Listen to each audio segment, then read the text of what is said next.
be real honest with this. She's a black woman. Yeah, because they folk, not Kim folk. I think it goes back to what somebody was saying, where it's not voting for someone, but majority or vote against else just. Hold on. Let me line this out. I think majority. Is it only because she a black woman? Yeah. Do you not see how that's a bad idea?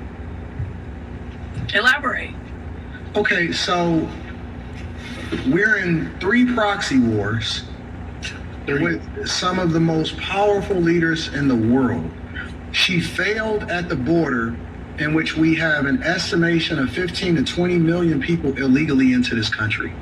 That is literally overtaking and bankrupting Chicago to the tune of over $400 million per year, and they're in a deficit. Oakland is going out of business. San Francisco ditto. California, $65 billion deficit. New York, they're literally cutting trash, in which they are the rattiest, dirtiest city, and they've taken up resources as far as free healthcare, free hotels to the tune of $600 a day. They're literally taking over your schools. Your taxpayer dollars are going to fund the migrant crisis. She was supposed to be in charge of this. We have a failing economy. Every single day I see people getting on the internet talking about $30 an hour is the new minimum wage, because inflation is fucking out of control. At one point, it was at almost 10%, depending on what city that you were. She has no policy, no record to stand on. One of the biggest things that she did in her career was lock up more black men than ever before. But we sit here and vote her in office on identity politics. The very person that she was under as far as the president of the United States of America, she called him racist during a debate, which shows you how fake she is.